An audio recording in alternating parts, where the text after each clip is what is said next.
Seperti itu. Dan sayangnya pemain-pemain itu udah bermain di profesional dan tidak akan lagi bertemu di Asian Games. Saya yakin itu pasti tidak akan diizinkan, tidak akan dilepas, ya, tidak akan dilepas. Oleh sebab itu pemain-pemain pasti pemain-pemain baru yang akan muncul di situ. Nah, tonton kali ini saya akan kembali lagi membahas mengenai kabar terbaru dari Timnas Indonesia, dan di sini pun saya akan fokus ya mengenai kabar terbaru untuk Asian Games. Ya, kita ketahui bahwa Coach Indra Safri ini terdapat beberapa hambatan ya dalam menukangi Timnas, terkhusus di Asian Games ini. Tetapi saya melihat ada kabar baiknya, bagaimana saat ini Indonesia itu bisa langsung lolos ke 16 besar di Asian Games ini. Nah, apa penyebab Indonesia ini bisa lolos otomatis? Tentu ini akan saya bongkar, dan di sini juga saya akan melihat bagaimana sebenarnya peta kekuatan Timnas di saat beberapa pemain-pemain yang memang tidak bisa hadir. Dan di sini pun saya melihat memang ada keluh kesah dari Coach Indra Safri. Apakah ini akan menjadi tombol pesimis? Tentu saya akan membahas tuntas di konten kali ini. Jangan lupa teman-teman ya, untuk membantu channel ini silahkan kalian like, komen, dan juga subscribe, serta tekan tombol loncengnya agar kalian mendapatkan notifikasi dari video-video saya selanjutnya. Di sini pun langsung saja teman-teman, saya akan membahas ya bahwa sebenarnya ini menjadi hal yang sangat luar biasa. Indonesia ini langsung otomatis lolos di 16 besar Asian Games. Ya, alasannya sangat mendasar, bagaimana Suriah dan juga Afghanistan ini memang tidak mengikuti ya atau mengundurkan diri.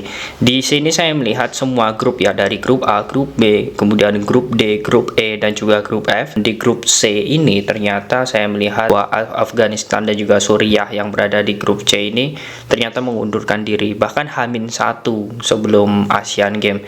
Artinya memang ini menjadi peluang yang sangat bagus untuk Indonesia, setidaknya jika ya di sini saya melihat jika Indonesia bisa masuk tempat di peringkat 3, bisa masuk, walaupun nanti saya melihat bahwa ya jangan sampailah jika mungkin nanti walaupun lawan Kyrgyzstan itu kalah, kemudian lawan Korea Utara kalah, dan Indonesia hanya 1 kali menang saja dan menempati peringkat 3, itu kemungkinan buruknya ya Indonesia tetap lolos. Tetapi jika Indonesia di peringkat 2 ataupun di peringkat 1 grup F, tentu ini akan menjadi hal atau peluang yang sangat bagus untuk Indonesia untuk bisa lolos di fase selanjutnya.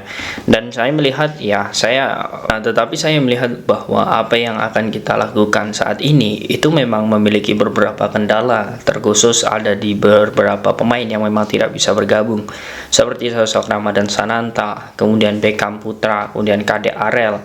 Dan di situ pun memang ada beberapa halangan ya, seperti tidak bisa dilepas oleh klub.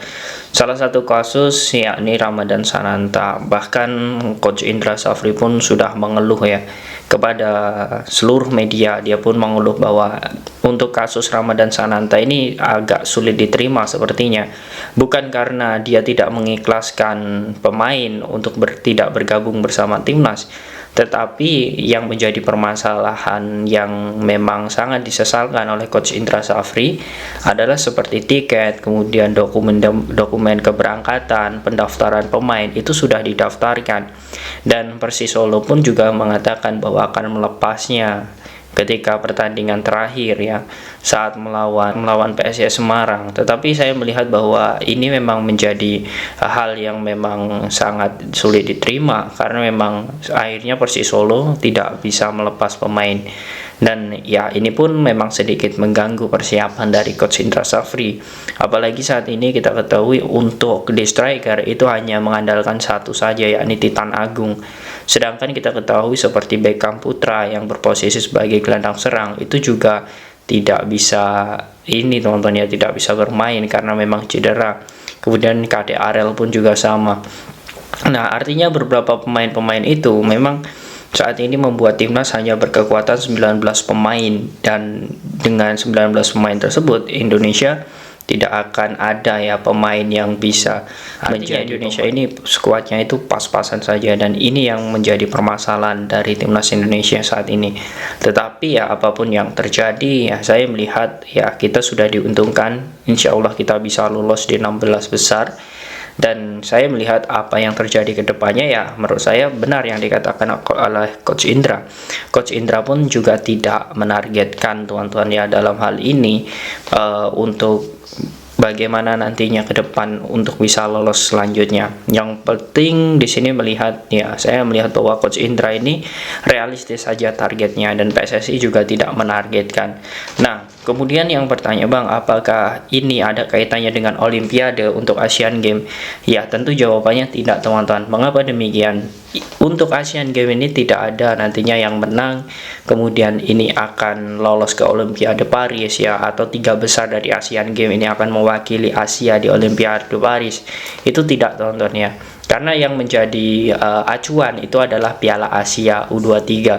Artinya ini bukan kalender FIFA, dan ya kita ketahui walaupun di Timnas U23 atau Piala Asia U23 itu juga bukan kalender FIFA, itu adalah acuan dari Olimpiade untuk mempertimbangkan bagaimana Piala Asia U23 yang akan menjadi penentu nantinya apakah Indonesia lolos atau tidak. Kalau Asian Games ini sama sekali tidak, teman-teman, ya. Jadi fake, ya. Jadi di sini saya melihat ini fake, dan ini akan menjadi peluang bagus untuk Indonesia jika memang Indonesia bisa melaju. Dan yang menjadi permasalahan menurut saya saat ini, ya, memang banyak sekali, ya. Kalau melihat apa yang terjadi bersama Coach Indra Safri ini, saya sebenarnya kasihan juga, karena ya saya melihat memang ini yang menjadi permasalahan Indonesia. Dan ya inilah yang, dan menurut saya, teman-teman, apapun hasilnya nanti, ya ini sebuah perjuangan dan juga pengorbanan yang sudah dilakukan oleh Coach Indra, yang sudah memanggil beberapa pemain, dan itu pun semuanya juga sudah menjadi kekuatan yang memang menurut dirinya ini akan menjadi taktik yang sangat bagus. Tetapi jika memang target itu nanti tidak bisa dicapai, kita misal gugur di 8 besar atau di 16 besar, ya menurut saya jangan sampailah kita menghujat pelatih, karena menurut saya itu sangat berlebihan. Ya, secara dasarnya seperti di PSSI aja nggak menargetkan Coach Indra untuk lebih tinggi, ya, atau meraih target tinggi di Asian Games ini, karena memang sadar keterbatasan pemain dan juga beberapa persiapan yang memang belum matang. Jadi kita pun sebagai pecinta sepak bola nasional jangan sampai nanti membanding-bandingkan antara pelatih Coach Indra dan juga Coach Sintayong. Ya, kita berpikir realistis saja dan juga objektif bahwa sebenarnya apa yang sudah dilakukan timnas saat ini sudah di jalan yang tepat. Jalannya itu sudah tepat, hanya saja terkadang proses dan juga event itu yang kurang terlalu efektif untuk dilakukan oleh timnas. Jadi semuanya itu menurut saya sudah maksimal. Nah, bagaimana menurut kalian, teman-teman, dengan kekuatan timnas saat ini yang beranggotakan 19 pemain? Apakah kalian yakin nantinya Indonesia mampu untuk melaju ke 8 besar hingga semifinal bahkan ke final? Silahkan kalian tulis di kolom komentar.